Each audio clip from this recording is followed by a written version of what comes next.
Lideramos el camino de la opinión pública y buscamos que la cultura del debate alcance consensos y soluciones a los problemas de nuestro país.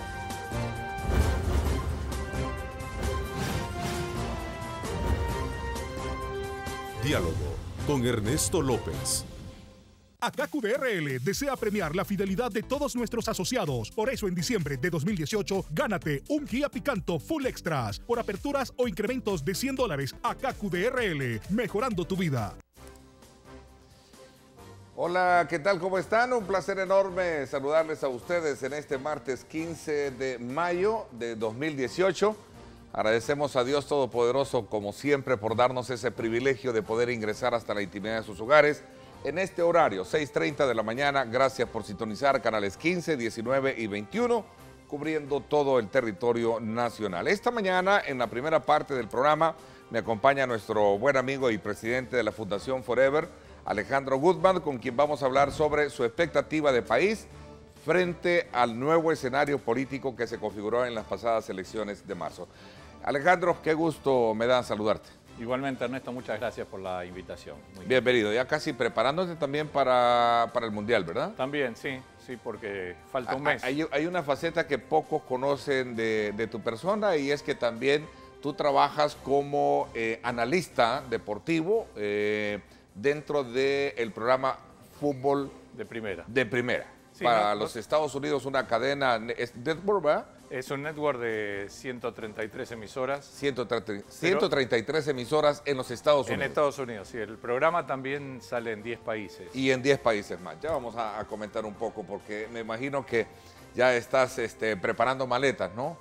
Y sí, lo que pasa que, bueno, le comento que dejé de ser analista hace muchos años. Ahora no sé ni cómo forma la selección de Argentina, así que pero sí, estamos en toda la parte de organización. Pero en la parte de organización, estás con la parte de logística, en fin.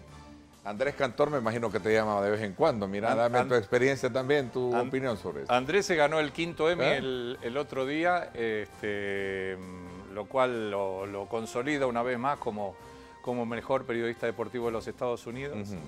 Y bueno, yo he abandonado mucho todo lo que significa la empresa por El Salvador, así que muy de vez en cuando hablamos ahí está, y me comenta cómo va todo. Lo cierto es que Andrés, tu socio, está acá, ¿verdad? En la figurita, en la figurita. Dentro del álbum de Rusia 2018, ahí está, ¿verdad? Como uno de los mejores y destacados del equipo mundialista, ¿no? Aquí está para Telemundo también, ¿no? Claro, Andrés va por primera vez, él va... Después de andar en Univisión y claro, él estuvo, exactamente. Un saludo para Andrés, que siempre está también muy atento a lo que el país sucede. Sí, muy atento, muy atento. A ver, después de 15 años de trabajo en el fomento de la cultura de la integración, que ha sido tu bandera, Fundación Forever ahora considera necesario acercar a los sectores políticos del país con las comunidades y que sean parte del proceso de transformación que realizan. Recordemos que, amigos televidentes, que Alejandro viene durante muchos años pregonando la cultura de la integración. Hoy vamos a aprovechar su presencia para hacer un análisis de esta visión y sobre todo también sobre este llamado a políticos a establecer un diálogo público.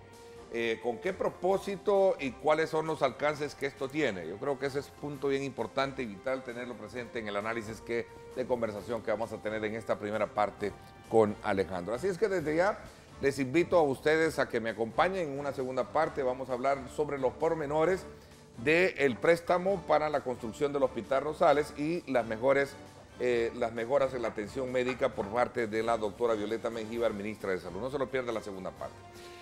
@Diálogo21, @Neto López Radio, son las dos cuentas en Twitter que están disponibles para que usted formule sus comentarios y preguntas. A ver, Alejandro, ¿por qué ahora, bajo esta lógica de trabajo territorial y sobre todo también de andar motivando y promoviendo la cultura de la integración, por qué el énfasis de tu movimiento ahora se enfoca precisamente a la clase política? Cuéntame un poco. Bueno, es una muy buena pregunta y se la agradezco, Ernesto, porque me da pie un poco para poder explicar cómo arrancamos en todo esto muy rápidamente y cómo llegamos a esta instancia. Yo tuve muy buenos maestros en la vida, La verdad que eso ha sido quizás el mejor privilegio.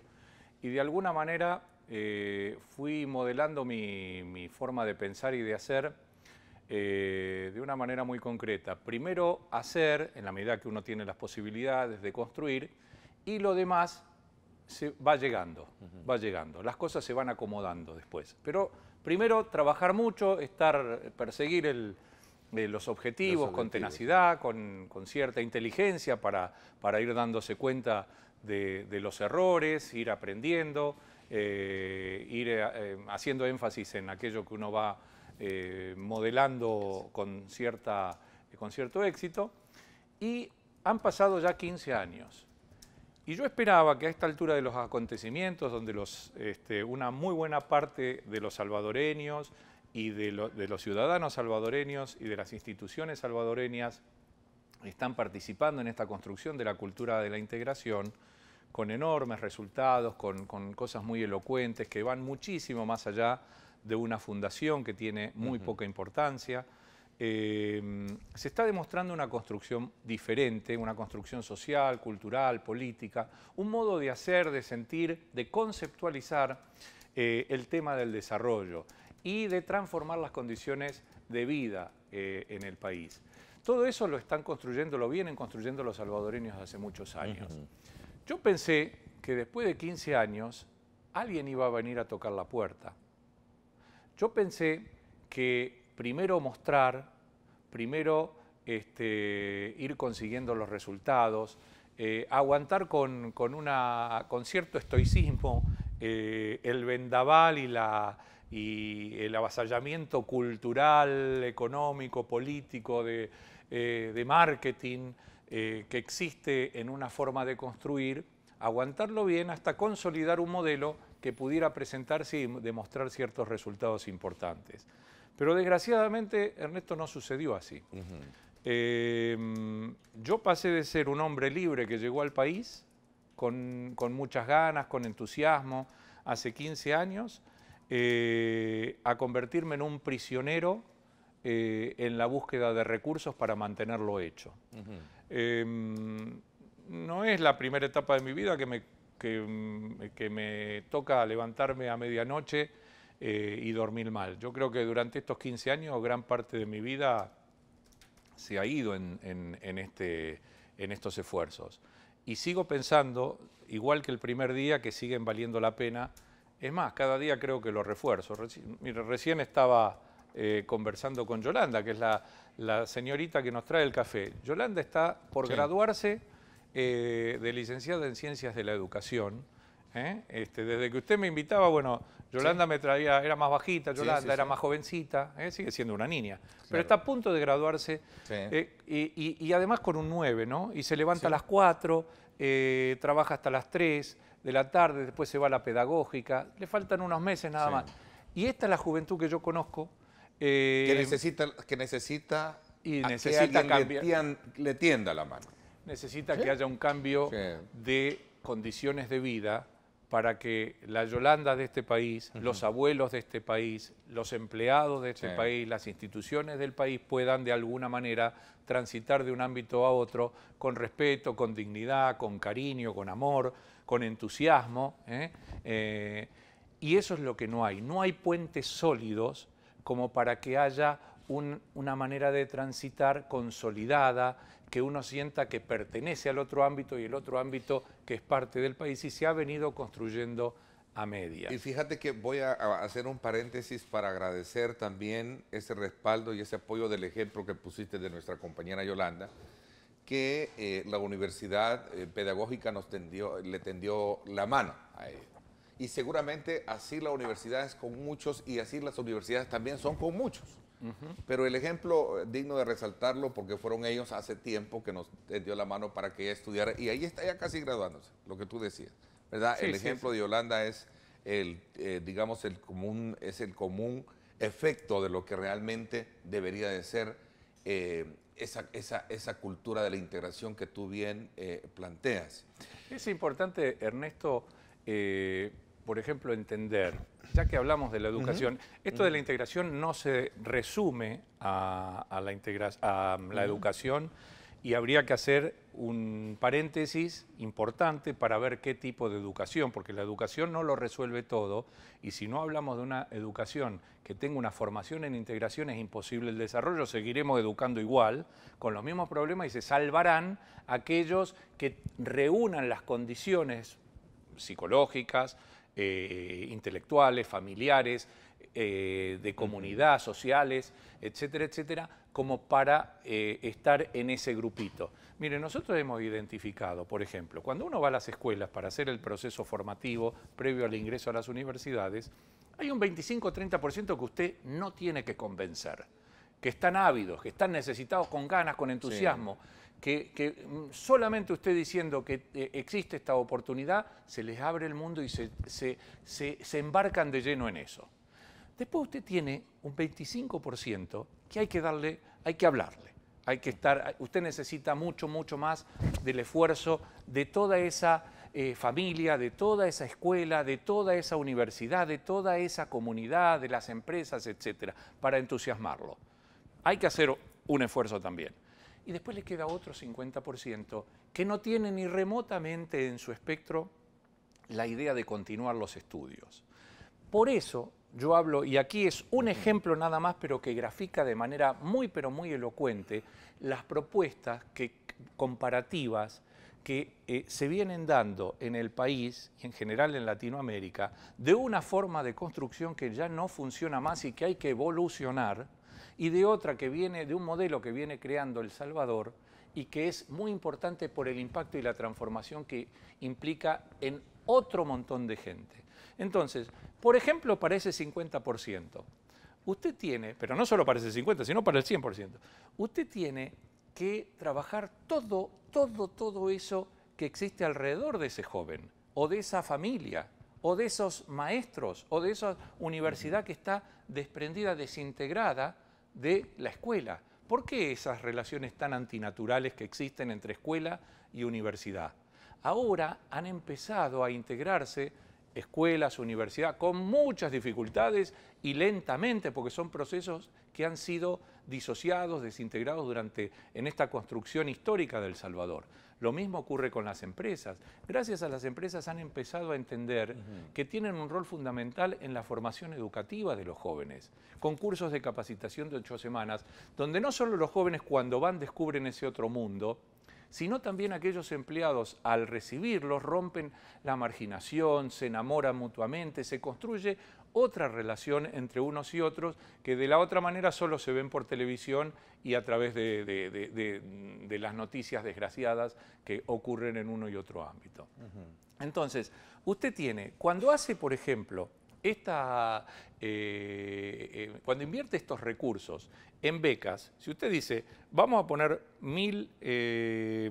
vamos a becar a 1000 jóvenes con el antiguo o con el sistema actual, usted está becando al mejor alumno, al del 9 o el 10 de cada escuela, en el mejor de los casos, cosa que no ocurre en el mejor de los casos en cada escuela, sino algunos de los mejores de cada escuela, y los otros 35, 36 o 37 de ese aula se quedan sin poder ingresar. ¿Qué pasa con este sistema actual? ¿Y a quién impacta este? Impacta directamente en el joven, impacta en el mejor de los casos a esa familia, pero ahí quedó. Este sistema lo que propone de continuidad académica, por ejemplo, impacta en ese joven, en una cantidad enorme de jóvenes que quiere participar, primero y principal, impacta en sus familias, impacta y revitaliza esa escuela porque los maestros antes, digamos, desesperanzados, porque los jóvenes no saben que se van a quedar trabajando en actividades informales, que no van a salir de las comunidades, que van a tener muchas dificultades, un poco los desinfla en su entusiasmo de querer enseñarles de la mejor manera. Ahora ven que hay un futuro, entonces se esmeran mucho más, participan. Las familias participan mucho más, la empresa participa, la universidad participa, los medios, los artistas. Entonces, usted está impactando con los recursos que tiene la sociedad de una manera muy distinta al camino tradicional. Y esto, Ernesto, se ve en los distintos órdenes, en las distintas instituciones. Con los mismos recursos económicos, por ejemplo, usted abre un abanico de posibilidades muy importante. Pero ¿por qué y hago énfasis al punto, pero ¿por qué ahora, digamos, el enfoque va como un llamado a los políticos? ¿Tú crees que esta clase política, hablo de la renovación que ya experimentó el país en términos numéricos y también de nuevos actores, ha habido una renovación bastante aceptable en comparación de lo que se tenía? ¿Te puede apoyar en la consecución de estos objetivos? Por eso es que el énfasis de mi pregunta es, ¿por qué ahora la clase política le está llamando? ¿Tú crees que la clase política va a tener el tiempo para poder atender? Yo no sé si va a tener el tiempo o no. Primero que no hay lucha sin, no hay lucha sin optimismo, o sea, sin esperanza. No tiene ningún sentido una lucha en la cual usted no esté esperanzado. Segundo, que los resultados vienen siendo muy, pero muy importantes. Ya no se puede tapar el sol. Porque tu convocatoria ha sido efectiva si lo vemos desde el punto de vista de las universidades. He visto universidades, la Universidad Francisco Gavidia, la Politécnica, exacto. Perdón, también la Politécnica, o sea, son 13, 14 universidades. Perdón, la pedagógica. La pedagógica, ¿no? que comenzó, y la verdad que las convocatorias van 5 o 6 mil personas. La UMA creo que también está dentro de eso. La UCA, Univo, no sé si la UCA no está. UCA, no sé si. Ojalá algún día quiera Pero insisto, hay muchos actores que están siendo consecuentes con tu... Sí, bueno, la verdad que... El Banco Agrícola he visto que también el Banco Agrícola, Scotiabank, Promérica, o sea, ahí del sur... ¿Por qué ahora la clase política? ¿Tú crees?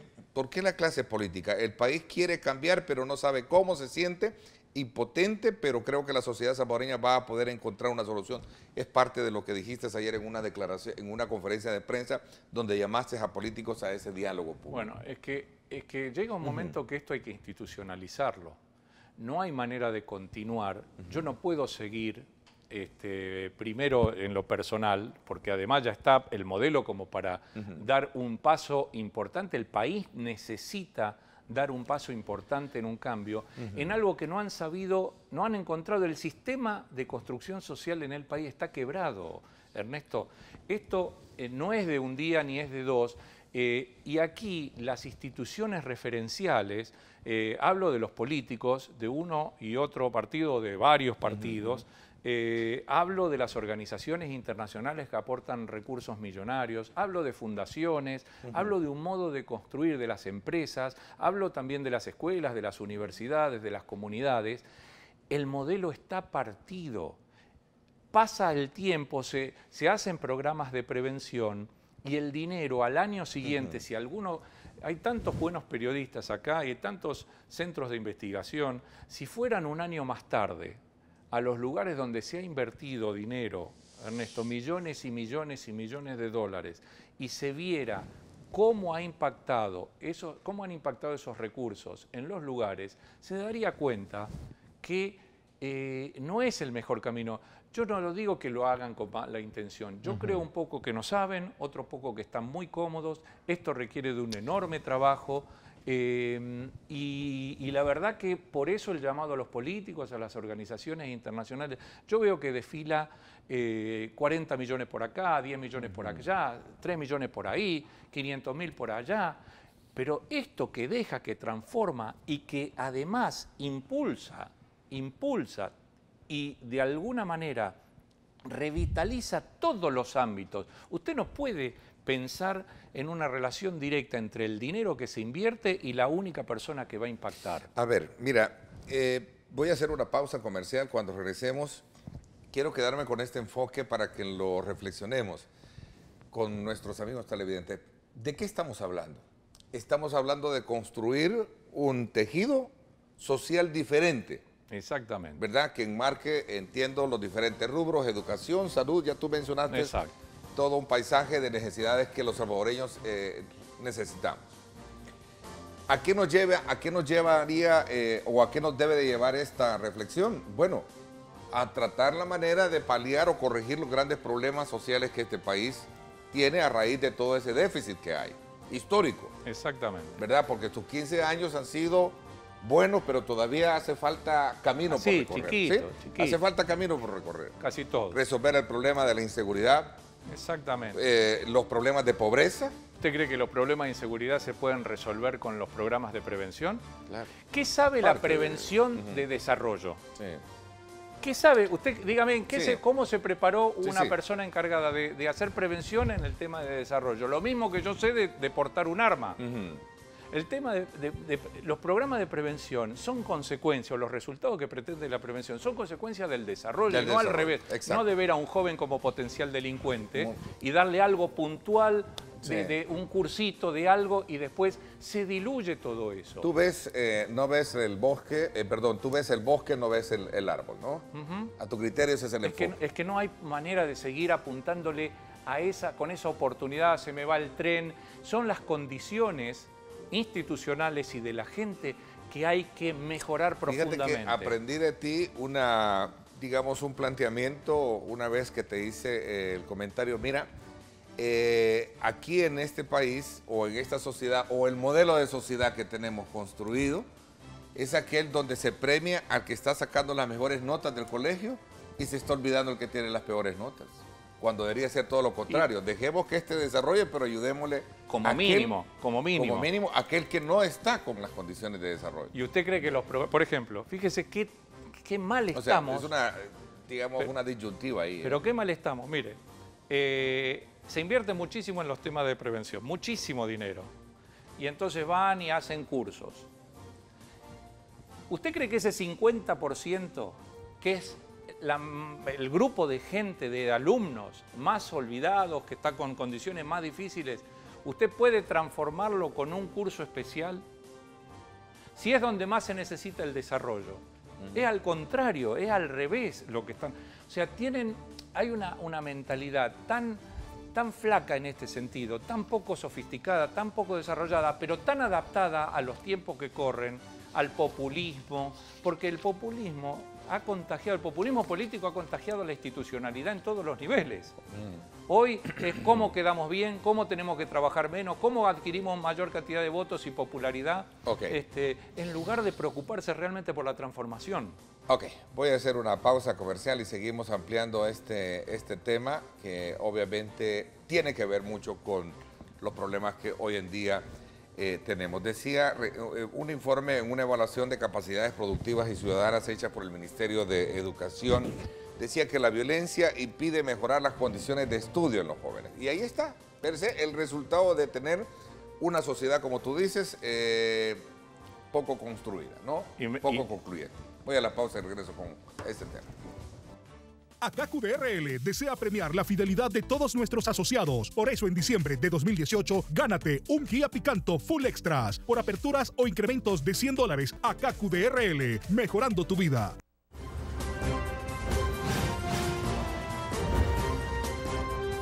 Diálogo con Ernesto López. Estás viendo Diálogo con Ernesto López. Diálogo con Ernesto López.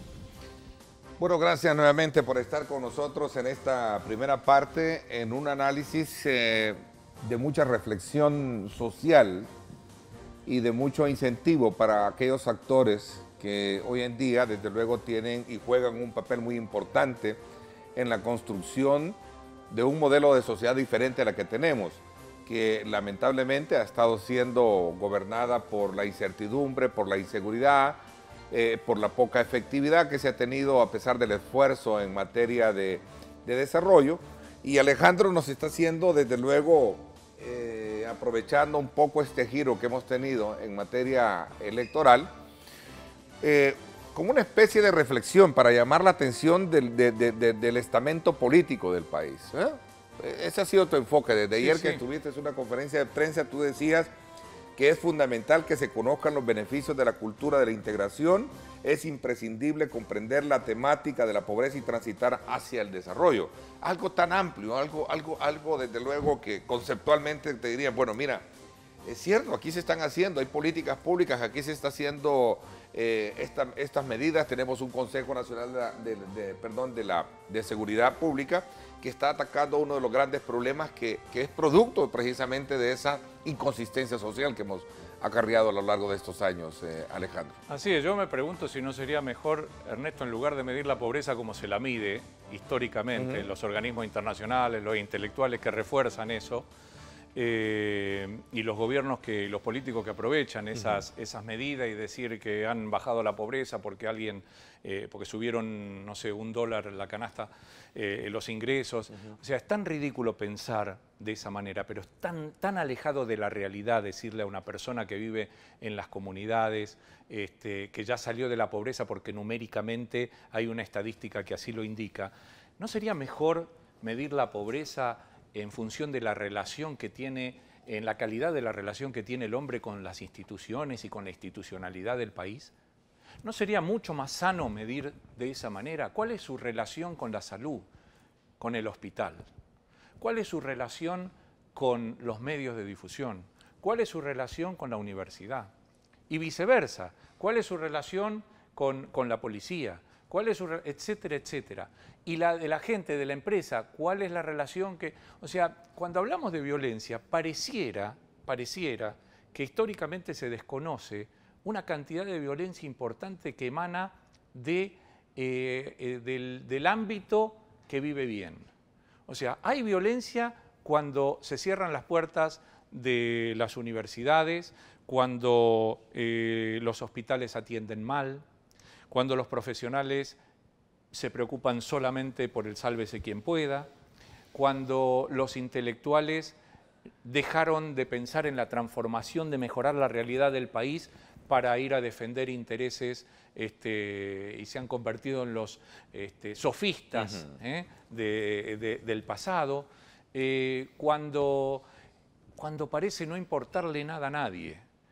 Eso sucede, esa es violencia que está latente y que si no se la reconoce, si no empezamos a transformar de una empresa que hace responsabilidad social empresarial que no impacta, pero que ahora hay un montón de empresas que vienen históricas desde hace por lo menos, no sé, 6, 7, 8 años haciendo otra clase de acercamiento con la institucionalidad en las comunidades y viceversa. Cuando hay una universidad, algunas mucho más que otras, que participan, que llegan, que se acercan a la escuela y viceversa. Cuando hay familias que empiezan a revitalizarse de manera a participar mucho más. O sea, cuando hay una escuela que está comprometida, entonces cuando hay de uno y otro lado un reconocimiento del otro, cuando empiezan a aflojarse todas esas asperezas, cuando empieza uno a reconocer qué hecho estoy provocando, pero para eso tiene que haber un ida y vuelta y conocer. ¿Por qué ahora nos estamos acercando? Bueno, ahora no, desde hace mucho. Lo que pasa es que no nos han prestado ninguna atención, no nos han dado bola, ni las organizaciones internacionales, ni los políticos. Yo he ido 1000 veces al Palacio Presidencial. Bueno, 1000 veces. ¿Tú crees que estamos a tiempo para poder aprovechar esta coyuntura electoral que viene? Vamos a elegir presidente el próximo año. Bueno, lo que yo no quiero es que se aprovechen porque de todo esto y del buen nombre que hay partidariamente. Para que se monten en tu proyecto de la cultura del fomento. Porque ¿sabe qué pasa, Ernesto? Yo veo hace muchos años... ¿Desconfías de los políticos? Sí, absolutamente. Sí, bueno. Pero ¿cómo no voy a desconfiar de los políticos? ¿Cómo puedes desconfiar si estás pidiendo que también te apoyen a ti? Pero yo vivo, que no vivo en mi mundo. O sea, si quiero seguir viviendo en mi mundo, hago lo mismo y hubiera tenido una fundación gordita. No me levantaba a las 2, 3 de la mañana preocupado todos los días. No estábamos hace 15 años pidiéndole a esos jóvenes, a esas familias, a esas universidades, a esas escuelas que cambien, que interpreten, que construyan diferente, que tanto esfuerzo se necesita para salir de los moldes tradicionales. ¿Cómo no voy a desconfiar de los políticos?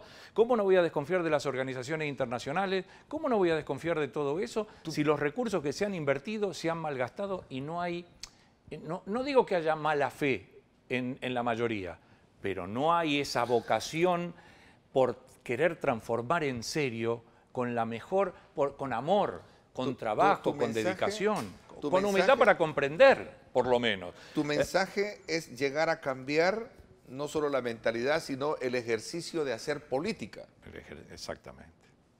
Pero eso no creo, y no quiero ser ave de mal agüero o pesimista y creer que no se puede cambiar. Pero eso es lo que siempre se dice, ¿no? Pero ¿sabe quién tiene que participar acá muchísimo para empujar a los políticos y a las organizaciones? La sociedad misma. Es la sociedad. Es la sociedad. Ernesto, ¿cuántos años usted me aguanta y seguimos en el sentido, no aguantándote, sino bueno, escuchándote. Entonces, acompañando tu grito, tu llamado. Mire, el Papa ha reconocido hasta la cultura de la integración en El Salvador. El BID ahora nos ha apoyado y tenemos por suerte para pagar todo este año de las universidades. Pero atención, nos hemos quedado, el grupo CEL también nos viene apoyando hace 3 años con Fundageo, y muchas empresas. Pero la verdad, por ejemplo, el año que viene tendrían que entrar 3.000 jóvenes más y no hay manera. Esos 3.000 jóvenes, más los miles y miles que se quedan afuera, no pueden continuar con sus estudios porque no hay recursos. Y además nosotros no podemos seguir pensando en los 1.500 que están. Lo que deseamos es provocar una institucionalización de esta integración en el país, con un modelo ya desarrollado, consolidado en su territorio, con muchísimos problemas.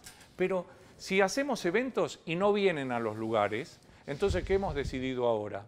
Cuando durante años los hemos invitado. Vamos nosotros al Salvador del Mundo el día viernes, este próximo viernes, a las 9 de la mañana, vamos a poner, ayer los jóvenes de las universidades estuvieron yendo a las organizaciones internacionales, a la asamblea, invitando a los políticos, a candidatos, y atención, que el hecho de no creer en los políticos y en las organizaciones internacionales no significa que uno no tenga esperanzas que puedan hacer las cosas bien.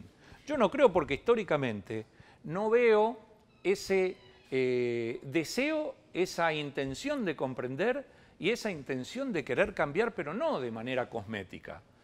Porque de manera cosmética, como se ha venido, lo que hizo el otro, vamos a cambiarlo un poquitito.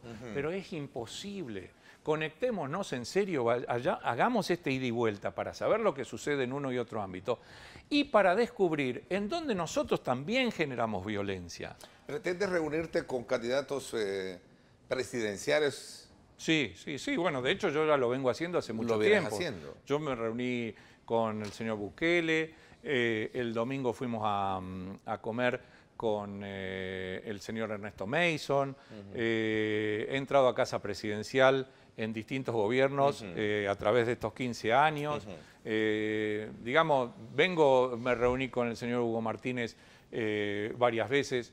O sea, con mucha gente de la política he venido hablando y han demostrado su entusiasmo y la verdad no tengo por qué descreer de su deseo. De su intención. Pero llega el momento en que hay que realmente abrazar esto y tratar de llevarlo adelante, porque si no, no se va a poder institucionalizar nunca toda esta temática.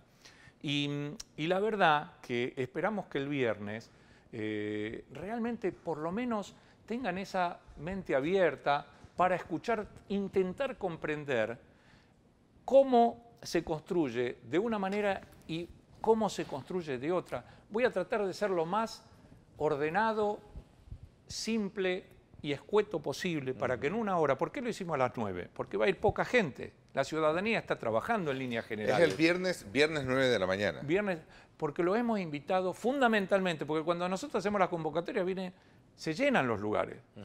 El día viernes lo hemos elegido para invitar, para adecuarnos a los horarios que tal vez los políticos y tal vez las organizaciones internacionales y empresarios puedan venir a la Plaza El Salvador del Mundo a escuchar por una hora, después de 15 años, y a tratar de comprender de qué se trata esto.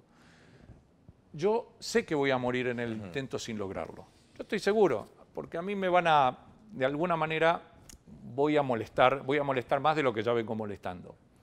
Estoy convencido en esto, no hay manera de que en lo personal pueda haber el éxito real de una sociedad mucho mejor que aspiro. Pero confío enormemente y cada día en que los salvadoreños, todos, a partir de esta integración que vienen haciendo, la van a poder llevar adelante y defenderla. Pero es muy importante que por lo menos den la cara, que escuchen, pero no de manera intrigante y especular y tratar de darle la vuelta. Bueno, decimos, porque ya se usan las mismas palabras, se usan los mismos conceptos, los tergiversan, los venden, los maquillan y hoy los encargados del marketing, de las comunicaciones, el populismo en general, te da vuelta todo. ¿Y qué sucede, Ernesto? Lo que hace es que la realidad ya tiene muy poca importancia. Hoy la realidad se disfraza, se adecúa, se vende, como quien dice, de otra manera, de acuerdo a los intereses que se tengan. No es importante lo que ocurre realmente. Y eso es gravísimo, porque se está viviendo muy, pero muy mal. ¿Tienes algún planteamiento clave que pueda permitirte, digamos, vender mejor este proyecto para la clase política del país? Tú hablas acá de que los más altos funcionarios de organizaciones internacionales, los diputados y los candidatos presidenciales, entiendan en qué consiste la cultura de la integración. Bueno, yo en eso justamente me voy a enfocar. Mire, yo por ejemplo que escribo y escribo y escribo y escribo, terminé haciendo un pequeño resumen de 15 hojas y estoy ayer hasta las 2 de la mañana marcando cositas, terminé de marcar cositas y para el viernes voy a hacer de manera bien, pero bien ordenada y en una horita, ni siquiera puedo brindarle, porque cada vez que hemos invitado a través de tantos años y en espacios que impactarían a estos funcionarios, con testimonios para escuchar a su pueblo, para escuchar a las universidades, a sus alumnos, a los empresarios que participan, a cómo se vienen los padres, los testimonios maravillosos que son 100 veces más importantes que lo que yo pueda decir. En este caso, como no tengo tiempo, porque nunca hay tiempo para estas cosas importantes, lo que vamos a hacer es dedicarnos en una horita a tratar de mostrar las ventajas comparativas de cómo se construye con los recursos adecuados. Mire que están hoy día los políticos y las organizaciones internacionales en un momento muy especial donde la sociedad está empezando a despertar de un largo sueño, de un larguísimo sueño.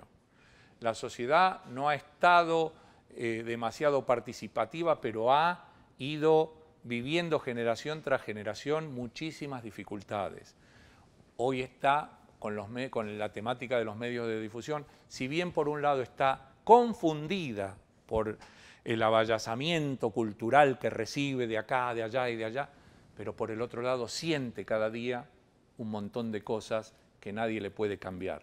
Entonces, atención, políticos y organizaciones internacionales, que esta inacción que están llevando está generando un enorme descontento, que está provocando una crisis tremenda que se viene y que cada vez recrudece más, porque cuanto menos esperanza haya, es tremendo el impacto que tiene para el país. Te voy a hacer una pregunta para coronar un poco el énfasis de toda la conversación que hemos tenido, porque es hasta cierto punto, como tú dices, nosotros hemos estado observando todo ese camino que tú has recorrido a lo largo de estos 15 años con tu proyecto de la cultura de la integración.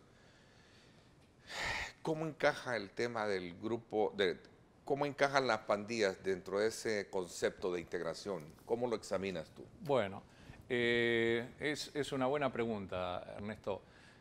Para hablarlo largo y tendido. Le contesto un poco como le contestaba hace años y sigo absolutamente convencido de eso. Las pandillas no vinieron en paracaídas. No es una institución o un grupo de jóvenes que son extraterrestres. Son producto de la sociedad salvadoreña.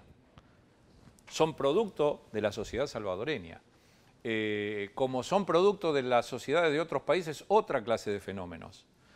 Esta es el producto de la violencia, de la desintegración familiar que existe, pero no solamente la desintegración familiar, de la desintegración social, cultural, política, económica de un país que está acostumbrado a construir a medias y que propone como resultado un programa de prevención, uno o muchos o cientos, con distinto nombre y con distinta cosmética.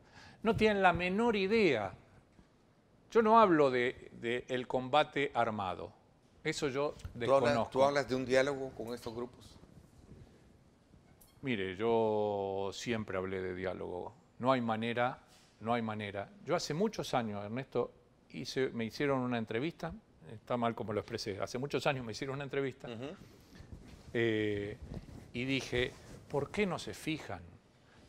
Los que están ya jugados, los que están presos, ya saben, están jugados, pero ellos tienen familia. ¿Por qué no intentamos trabajar para ver de qué manera se puede dialogar y conseguir revitalizar todo eso y empezar a trabajarlo en serio?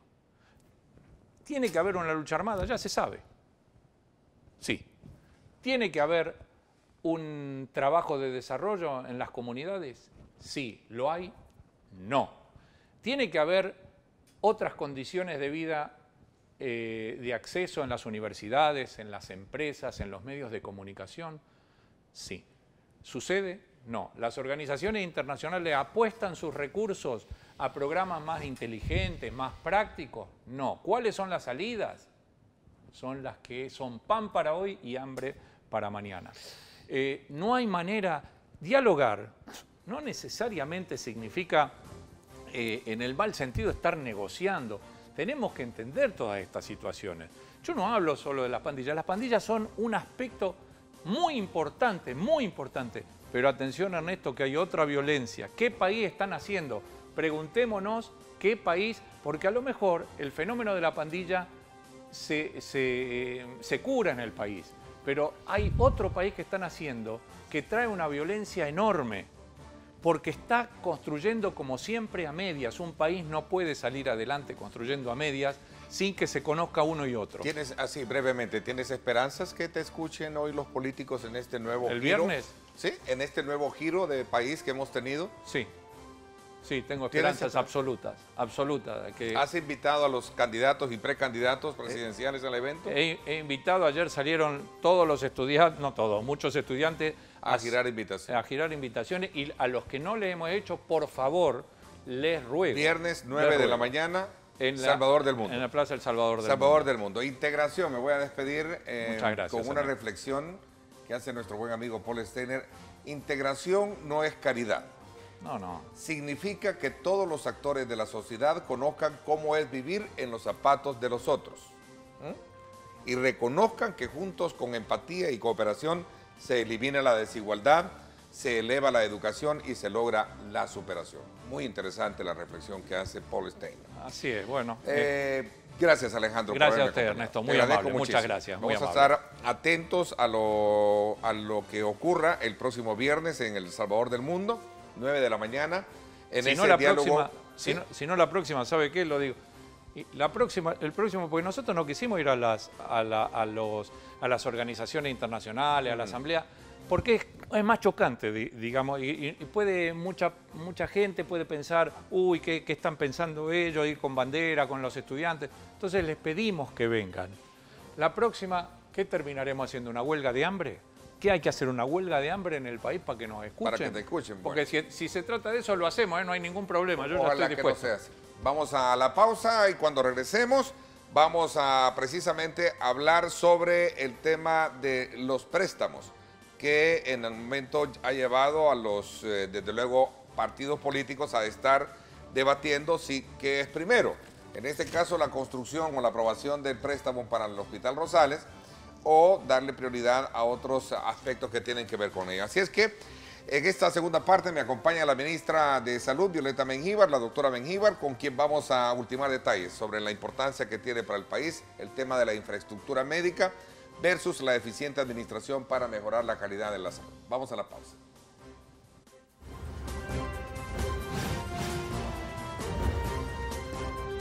Diálogo con Ernesto López. Estás viendo Diálogo con Ernesto López. Diálogo con Ernesto López. Bueno, gracias nuevamente por estar con nosotros en esta segunda parte, la doctora Violeta Mengíbar, ministra de Salud, a quien quiero darle la más cordial bienvenida. Gracias por acompañarnos, doctora. Buenos días, Ernesto, y un gran gusto de estar en su entrevista prestigiosa. Bueno, gracias. De hecho, hoy vamos desde luego a tratar un tema muy importante que tiene que ver con el tema de la infraestructura médico-hospitalaria con relación al tema del préstamo versus el eficiente o la eficiente administración para mejorar la calidad de salud. Pero esta mañana quizás voy a retomar este tema de los hemofílicos, sobre todo por esta información que destaca uno de nuestros matutinos, el periódico El Diario de Hoy. Dice: hospitales públicos sin medicina para hemofílicos. Pacientes del Blum y del Rosales denuncian que el factor octavo, el factor 8, escaseó a finales de marzo. ¿Es cierto esto, doctora? ¿Cómo está esta situación? Buenos días, Ernesto. Buenos días, televidentes. Y bueno, empezamos con esta noticia en la madera de un periódico. Y nuestro primer mensaje es a los familiares y a los pacientitos pediátricos y adultos que adolecen de esta enfermedad, ¿verdad? Que por cierto es un tratamiento de los que entran en que son financiamientos, la palabra es un poco dura, pero financiamientos se le llama catastróficos, porque necesitan la hemofilia enorme inversión, ¿verdad? Es la falta de un factor de la coagulación de un paciente, ¿verdad? Que no tienen completo su sistema de coagulación. Es una enfermedad con la que así nacen los pacientitos hereditaria. El mensaje va para ellos y para ellas, a los niños, al Hospital Blum, al Hospital Rosales. Tuvimos un pequeño retraso, con el proveedor, ¿verdad? Sobre el factor 8. Nosotros estamos comprando ahorita 11.450 frascos, de los cuales 8.300 son para el Blum y 3.150 son para el Hospital Rosales. El mayor número de pacientes los tenemos en el Blum. Hemos estado insistentemente conversando con el proveedor, ¿verdad? Y tenemos ya la certidumbre, eso esperamos. Vamos a estar monitoreando lo que el proveedor nos está asegurando, que pasado mañana, jueves 17, entra a nuestras aduanas aéreas los primeros 3.000 frascos para que el Rosales y para que el Hospital Blum puedan contar con estos medicamentos. El día viernes, si el jueves lo tenemos en aduana, primero Dios, ya en esta semana, ambos hospitales van a tener su factor. Yo que debo de decirle algo, Ernesto. En los viejos tiempos se compraban anualmente 2.000 frascos.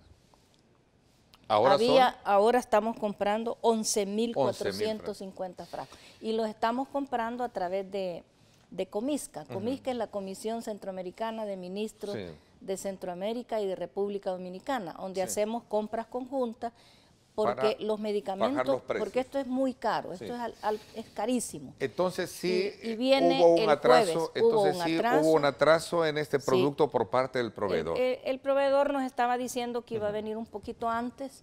Bueno, los proveedores también tienen sus propias dificultades, ¿verdad? Pero ya hay una certidumbre que el jueves llega al aeropuerto Monseñor Romero los primeros 3.000 frascos, que van a durarle unos 2 meses al Blum, mes y medio al Rosales, pero ya viene la siguiente compra para completar 11.450. Es para tranquilidad de los familiares. ¿No puede haber abastecimiento? ¿O no puede haber reserva en esto?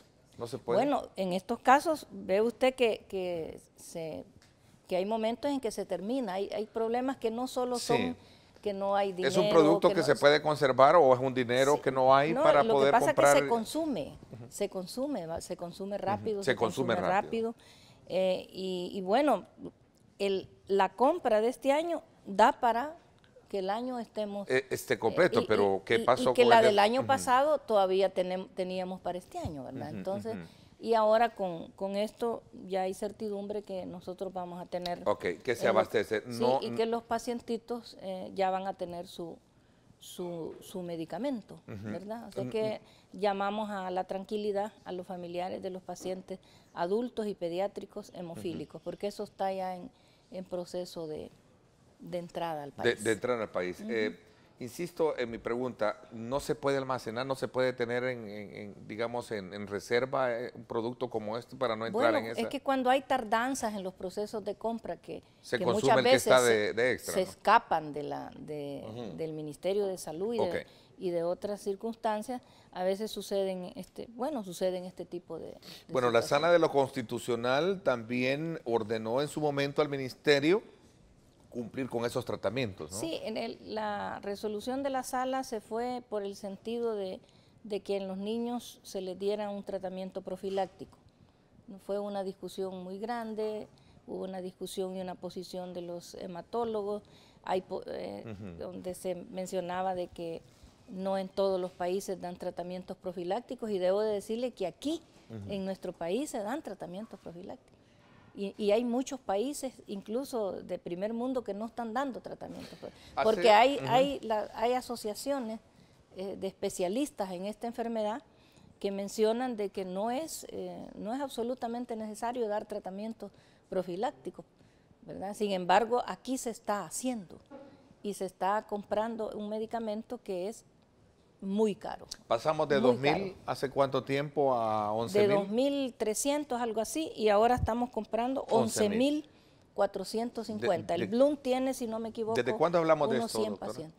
Desde que empezó la reforma de salud, del 2010 para acá. Del 2010 para acá. Hemos casi quintuplicado o más, muy a pesar de que es un medicamento muy caro. Es el mismo caso, se recuerda, del medicamento para el cáncer de mama, para las mujeres que tienen un análisis del tumor, que se necesita un determinado medicamento, que también por las compras del Comisca, a través de las compras que hacemos de la Comisión de Ministros de Salud de Centroamérica y República Dominicana, estamos también comprando ese otro medicamento. Los sistemas públicos de salud, tenemos un permanente debate que, por cierto, hoy en mayo se va a abordar en la Organización Mundial de la Salud, lo que significa para los sistemas públicos de salud el financiamiento de algunos medicamentos que son extremadamente caros y que incluso el mismo Papa, el Papa anterior al Papa Francisco,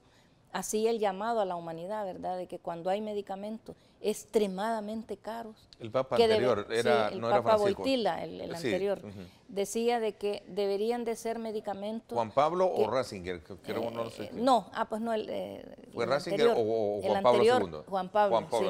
Decía él que debería de que hay un tipo de medicamentos que son tan caros para la vida, ¿verdad?, como es el caso del factor 8, el caso que deberían sus patentes deberían de ser como patrimonio de la humanidad, y que deberían haber como negociaciones entre la Organización Mundial de la Salud, los sistemas públicos de salud, para ver cómo se van abaratando un poco para que estos medicamentos, que son extremadamente caros, sean más accesibles a personas que no tienen recursos. Sin embargo, usted ve que en este caso nosotros estamos preservando la salud, aún con situaciones complicadas, ¿verdad?, financieras, que estamos solventando, pero que en nuestro caso nuestros niños tienen asegurado el medicamento.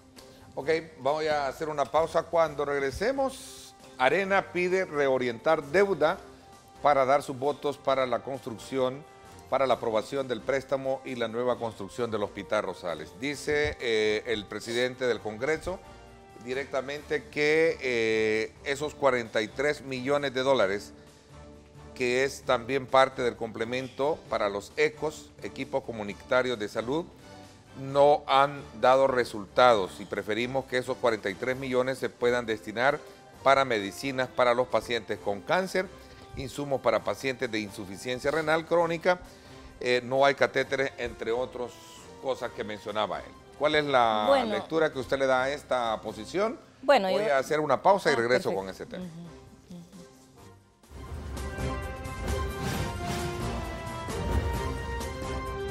Diálogo con Ernesto López.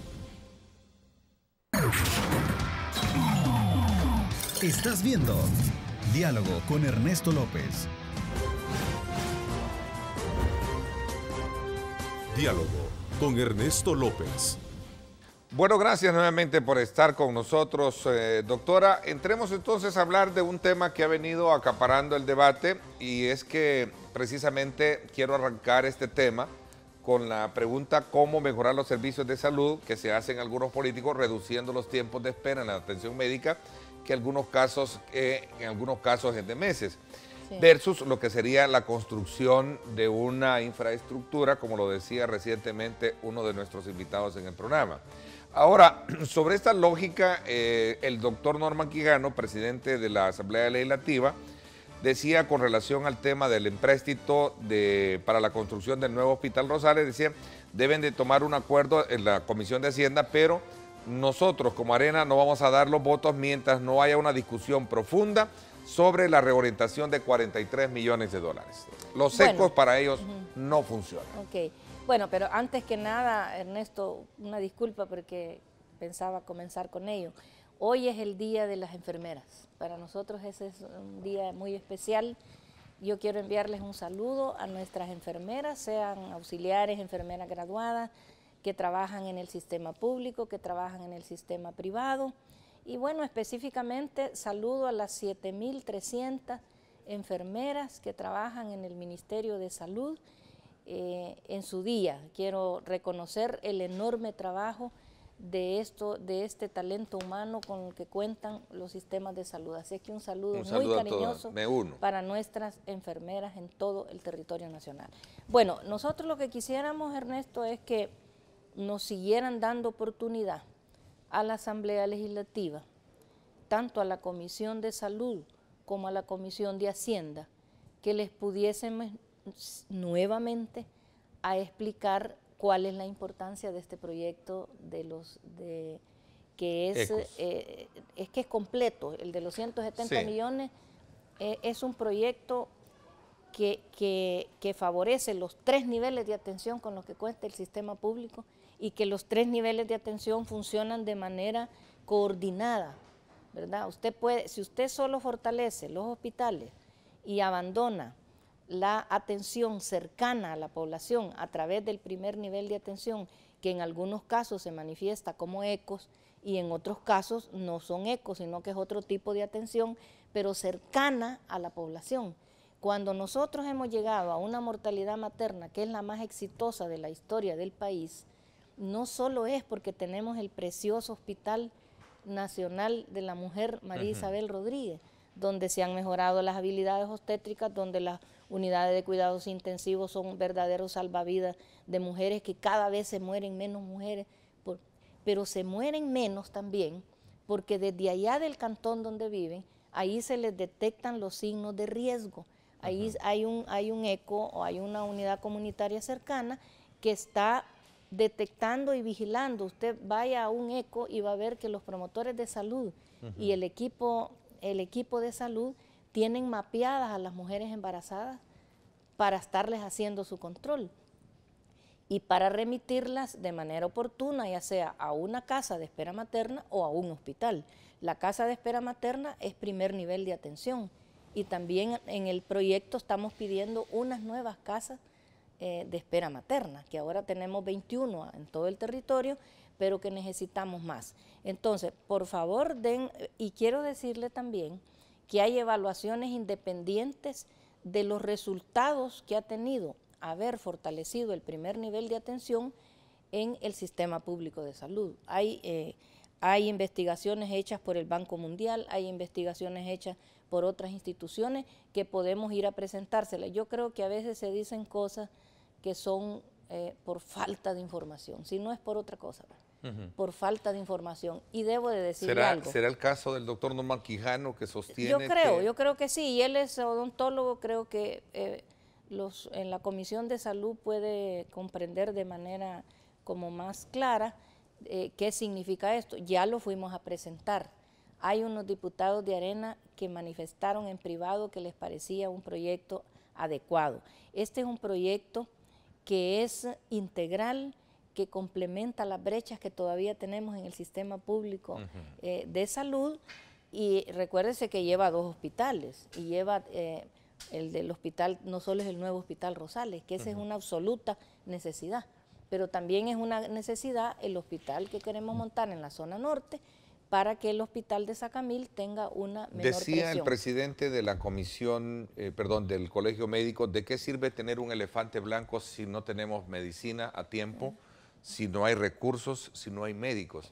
¿Por qué no pensar mejor en eficientizar estos servicios? Sí, es que todo va a la par. El medicamento es parte de los 10 ejes de la reforma de salud. Y yo le puedo demostrar de que sí hemos mejorado el abastecimiento de medicamentos. En el caso muy específico de este préstamo. Sí, se ha mejorado. Pero quiero opinar no es un de que argumento por qué no para poder validar eso. Quiero opinar esa opinión del ¿Sí? doctor Quijano que dice, ¿por qué no destinar esos 45 millones para medicamentos? Por eso, yo espero de que se hagan análisis más serios.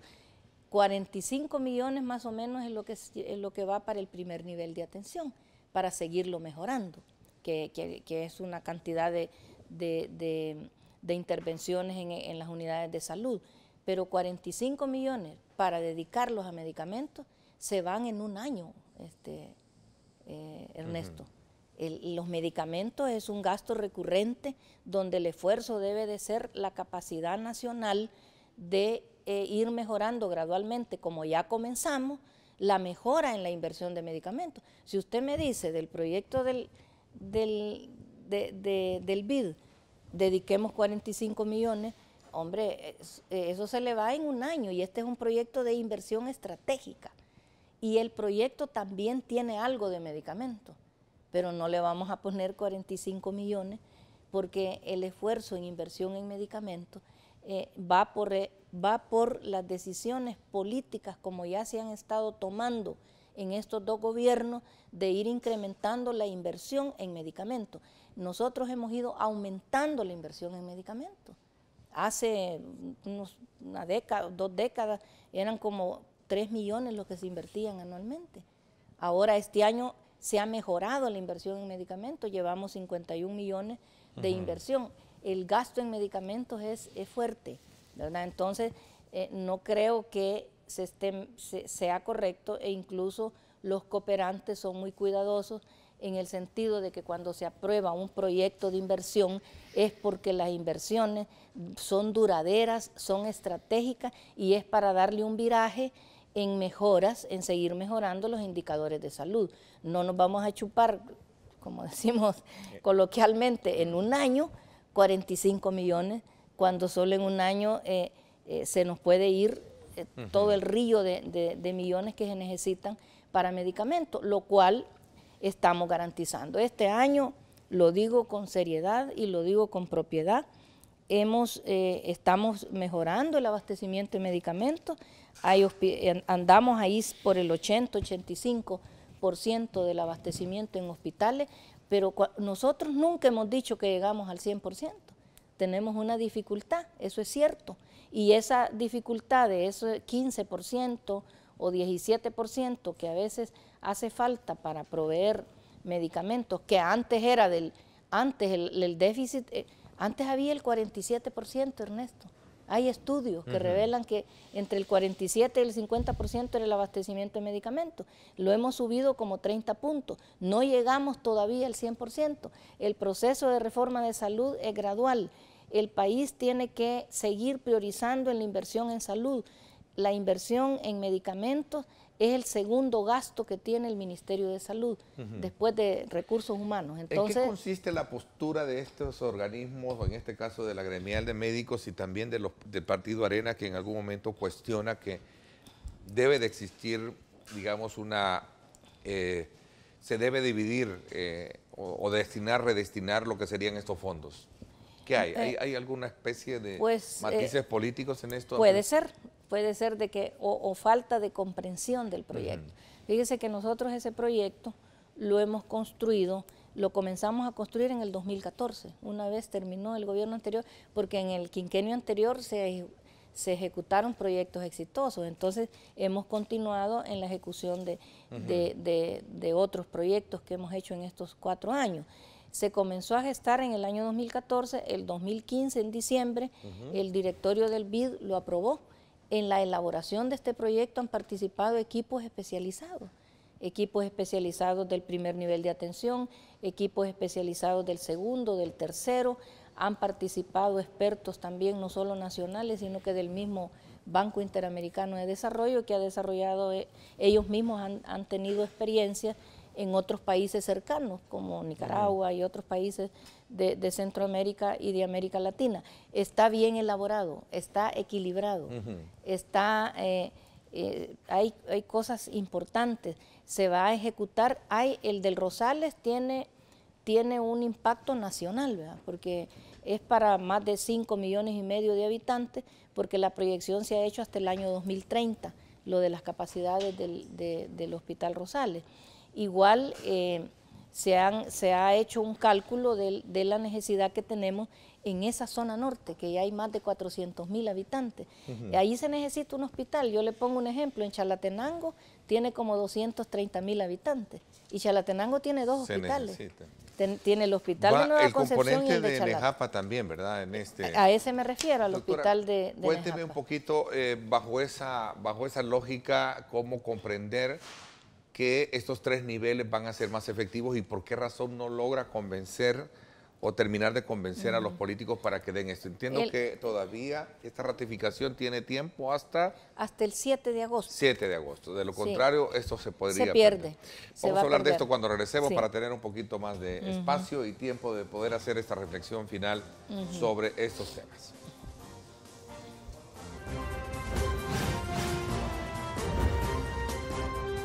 Diálogo con Ernesto López. El futuro es imaginar, es pensar en grande. Prepárate hoy, estudia en la UFG y amplía tus oportunidades. UFG, tecnología, innovación y calidad. Bueno, gracias nuevamente por estar con nosotros. A ver, los componentes de este préstamo son el hecho de cumplir con 3 niveles de atención, ¿verdad? Sí, así es. El Hospital Rosales, la construcción también de un hospital de Nejapa, que es de segundo Nejapa, nivel. que es de segundo nivel, y el resto que viene para ser destinado para apoyar las gestiones de primer los nivel. ¿sí? Primer que es el nivel. que son los ecos. Sí, no solo son ecos el primer nivel, hay otras cosas. Hay otro componente. ¿Cómo lograr de alguna manera ese convencimiento si estamos corriendo contra el tiempo? Perfecto. Me dice que ustedes van a visitar la Comisión de Salud. Bueno, Nuevamente, primero, para decirles, sí. en esto consiste el... Bueno, quiero decirle a nuestros amigos y amigas diputados y diputadas que en el Ministerio de Salud estamos listos para ir a explicar las veces que sea necesario este proyecto, y que al final la Asamblea Legislativa tome sus decisiones. O sea, es un órgano que toma sus decisiones, pero nosotros que nos den oportunidad de explicar toda la extensión del proyecto. Y debo de decirle algo, cambiar, fíjese, por ejemplo, si nosotros cambiamos la reorientación del proyecto, eso pasa porque hay que renegociarlo con el BID. El BID no va, no tan fácilmente, después de pasar un año trabajándolo, discutiéndolo, haciéndolo al fragor de la práctica concreta que tenemos todos los días, de las brechas que tenemos. El proyecto tiene los indicadores que van a permitir la mejora. O sea, cuando nosotros decimos el nuevo Rosales, hay indicadores que dicen esto vamos a lograr. Ve, ahí está disminución de listas de espera, calidad, etcétera. ¿Qué vamos a mejorar con lo del la zona, hospital de la zona norte? ¿Qué se va a mejorar? ¿Qué indicadores de salud van a mejorar con el primer nivel de atención?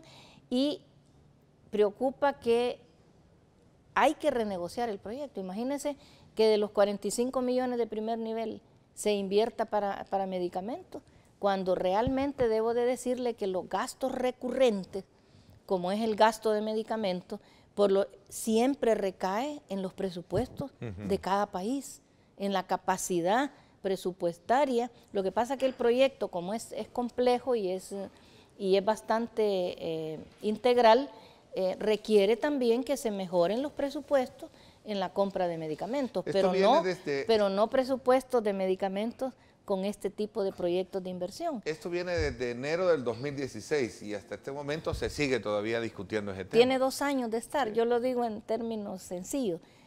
Tuviéramos 2 años ya de estar, estuviéramos terminando el nuevo Rosales, o estuviéramos terminando el de Nejapa, o estuviéramos ya bastante avanzados. Entonces, sí, el proyecto fue firmado, la primera vez llegó a la Asamblea Legislativa, llegó la primera vez el 11 de febrero del 2016 y llegó después con la firma ya del Ministerio de Hacienda y el BID el 7 de abril del 2016. O sea que tiene la Asamblea justamente 2 años de tenerlo ahí. Y bueno, repito, ¿verdad? Nosotros ¿Se corre el riesgo de poder perder este? Pues yo creo que se corre el riesgo si no somos maduros y si no estamos suficientemente informados de lo que significaría, porque renegociar, quitar las intervenciones en el primer nivel y pasarlo a compra de medicamentos, lo cual yo no digo que no se necesitan, pero en un proyecto de inversión de este calibre que es integral, yo creo que la visión es más estratégica y es una visión de organizar mejor el sistema público de salud. Estamos a la orden, estamos a la orden de los diputados. Fíjese que las intervenciones en el primer nivel son como más de 50 nuevas unidades comunitarias de salud que necesitamos para mejorar la cobertura. Que ya hemos mejorado notablemente la cobertura, pero todavía nos falta. Es la creación de unos centros en varias cabeceras departamentales, son como 4 o 5 centros para prevenir las enfermedades crónicas, que es primer nivel de atención. Es montar en Santa Tecla, en San Salvador, en Santana y en San Miguel una especie de clínicas que sirven para diagnósticos rápidos de prevención de enfermedades como la diabetes, como el cáncer en las mujeres, como el cáncer de próstata en los hombres, el cáncer de estómago. Es un fortalecimiento del primer nivel para mejorar la capacidad diagnóstica de enfermedades crónicas, que es lo que más nos está abatiendo en el mundo, ¿verdad? El manejo de las enfermedades crónicas, y que tienen una visión de prevención. Estos 4 centros para detectar precozmente las enfermedades crónicas van a estar conectadas, por ejemplo, con el índice de deportes, van a estar conectadas con la actividad deportiva de las alcaldías para prevenir las enfermedades crónicas. O sea, es un concepto absolutamente integral. Sin embargo, repito, la Asamblea tomará sus decisiones. Nosotros hemos dejado, para mí es un legado la manera como está estructurado ese proyecto ambicioso de salud pública, y que el BID ha hecho experiencias en otros lugares y bueno, nos comentan que es un proyecto que le da seguimiento a la primera fase del BID, porque el BID ya pasó la primera fase, eso ya se ejecutó. El sindicato de médicos del Hospital Rosales decía que es mejor o hay que mejorar los servicios antes que un nuevo hospital. Entra de nuevo en esa misma versión que se maneja, pero ¿no? Que hemos estado hablando, ¿cómo obviamente. mejorar los servicios antes de uno nuevo? ¿Será que si es que mejorarlos es introducir nuevos servicios. Cuando no es solo el hospital, es introducir nuevos servicios, precio. Sí, claro que sí, son nuevos servicios que vienen. El nuevo Hospital Rosales, bueno, el nuevo Hospital Rosales tendría 712 camas, atenderíamos casi 30 especialidades, 67 consultorios modernos y 25 quirófanos. O sea, y son 3 torres las que habrían.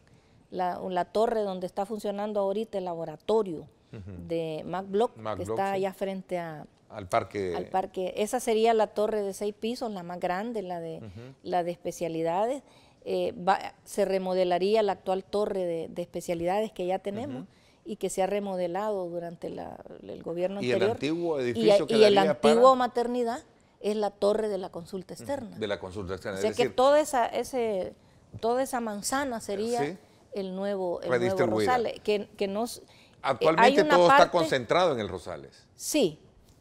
Habría una parte del Rosales que no la podemos tocar, porque es histórica. Sí, claro, por supuesto. Esa no se le puede. Al contrario, hay que conservarlo, ¿no? Hay que conservarlo, y con secultura se puede hacer una idea de preservar la identidad de esa obra tan inmensa, de lo que ha hecho en 116 años tiene de existir. El Hospital Rosales tiene 116 años de existir, entonces habría una combinación de edificios modernos a su alrededor, equipamientos modernos, recursos humanos adecuados, y el concepto histórico, que es esa parte que está pasando usted en la pantalla, que hay una parte que no se puede tocar. Claro. Y que esa va a tener su respectiva remodelación para que quede como historia, ¿verdad? De lo que es y de lo que fue nuestro centenario Hospital Nacional. ¿Qué llamado haría y qué, para poder de alguna manera concatenar esa visión que ustedes tienen como gobierno de que con esto estaría resolviéndose gran parte de un problema en el área, digamos, paracentral, o no decir, por no decirlo nacional, porque el caso del Hospital Rosales es nacional, ¿no? Sí, pues nosotros nos atenemos a que escuchen las veces que sean necesarios la presentación. El BID ya fue a explicarlo también en la Comisión de Salud. El BID ha tenido también, entiendo, pláticas privadas con algunas fracciones, con el mismo Arena. Nosotros hemos tenido pláticas privadas explicando el proyecto a algunos diputados de Arena, y es curioso porque los que conocen de salud, algunos de ellos han declarado públicamente que el proyecto está bien elaborado, ¿verdad? Pero insisto pues que debe de haber mente fría, ¿verdad? Este es un proyecto de país, este no es un proyecto de quién va a salir ganando, que si hay un color político que gana o que pierde. No, este es un proyecto nacional. Pongámonos en la piel de nuestra población, que es en el Nuevo Rosales la única esperanza que tienen para lograr una atención de más alta calidad en salud, y que no tienen la más mínima posibilidad de pagar tratamientos caros en el sistema privado. El sistema privado atiende al que puede pagar, y eso está bien. Nosotros tenemos buena relación con el sistema privado, tenemos buenos profesionales en el sistema privado, pero aquí estamos hablando del acceso a la salud, que gente no puede financiarse. El Banco Interamericano ha otorgado ese plazo a la Asamblea Legislativa para ser ratificado este préstamo, recordemos, hasta el 7 de junio. Agosto. Agosto. De alguna manera esto va a llevar a correr en esa negociación en la Asamblea Legislativa. A correr, ¿no? y si se cambia, hay que renegociarlo con el BID. Hay que darle vuelta, hay que volver a renegociarlo. Y se puede correr el riesgo de perderlo. Se puede correr el riesgo de perderlo, pero nosotros somos optimistas. Nosotros creemos de que va a salir algo bueno. 56 votos. Son 56 votos porque es la segunda votación. Sin esto no podrá ejecutarse. Ahí está el tema, y por esa razón hemos estado con este tema discutiéndolo y analizándolo desde varias ópticas. Mañana el señor fiscal general de la República, Douglas Meléndez, estará con este servidor hablando también de temas importantes del país. No se lo pierda. Gracias, doctora, le agradezco muchísimo. Ernesto, gracias. Y desde luego vamos a la pausa y regresamos. Vamos a desde luego a despedirnos e invitarlos a que nos acompañen el día de mañana en nuestro programa. Gracias, pásenla bien, y como siempre recuerden, lo más importante, amar a Dios sobre todas las cosas. Lideramos el camino de la opinión pública y buscamos que la cultura del debate alcance consensos y soluciones a los problemas de nuestro país.